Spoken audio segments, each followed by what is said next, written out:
I'm gonna see you get that Golden Globe Award for those Golden Globes of yours. They're so fine, so round, so firm, so fully packed, just right for my head. Makes you want to go around and around your worlds and then go around again.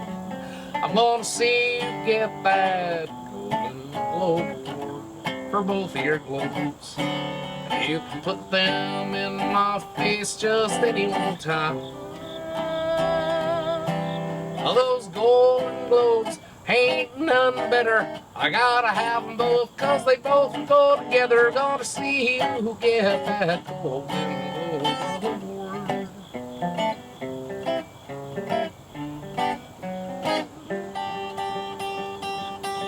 I'm gonna see you get that Golden Globe Award for those Golden Globes of yours. They're so neat, the finest globes that I know about or know I've ever seen. In or out, a penthouse, or Playboy magazine. I'm gonna see you get that Golden Globe for both of your globes. You can put them in my face just any old time. Oh, those Golden Globes ain't none better. I gotta have them both, cause they both go together. Gonna see you get that Golden Globe.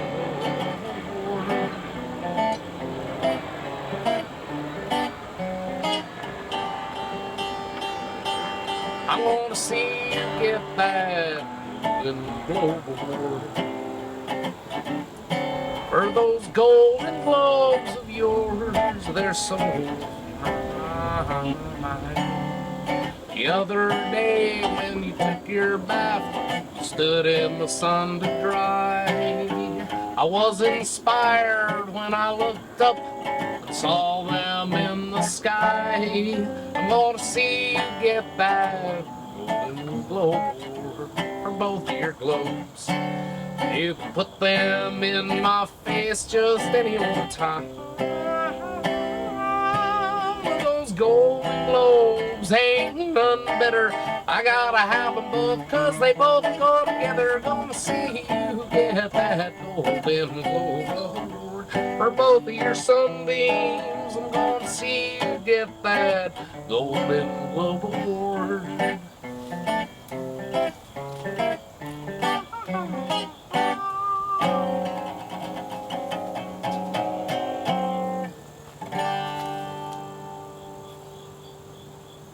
I guess the first thing I'll say is I know several people who knew John Hartford, and so there are, there are a lot of people that could tell just a much more personal story about John Hartford, and but John Hartford, I've been a lifelong fan.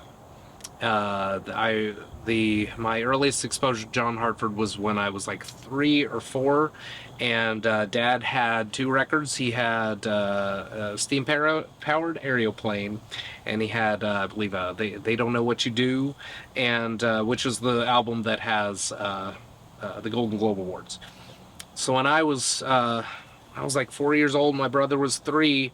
We would dance around the house singing the Golden Globe Awards song, and we didn't know what it was about, but I'm sure that my dad thought it was hilarious. And the Royal Hounds, we re-recorded that song on our first album, absolutely ruined it. I cringe looking back at that awful version we did. So I'm hoping this makes up for it. So a couple of stories that I know about John Hartford. One, John Hartford used to be a radio DJ on a station in Knoxville called WDVX, and great Americana station, a great kind of bluegrass station.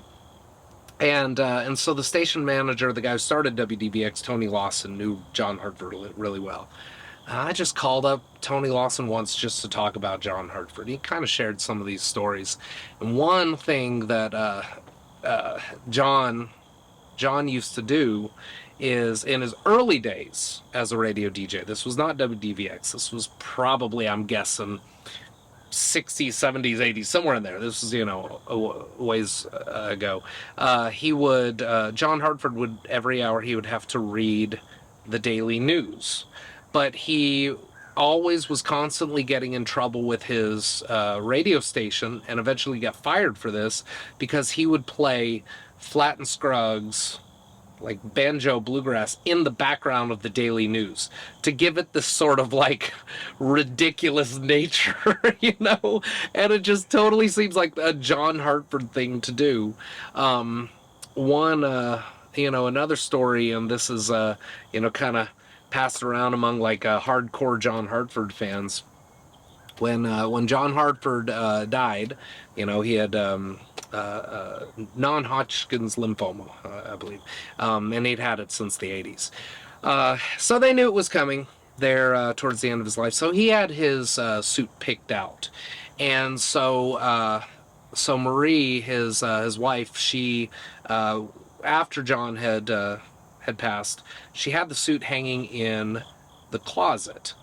And as I've heard it told to me, they had this Batman cape that she had slung over the suit to kind of protect the suit. So when the I guess the mortician came over to pick up the suit, Marie said, it's in the back closet." So they went back there, they grabbed the suit, and so when she went for the final inspection of the body, there was John Hartford laying in his coffin wearing a Batman cape.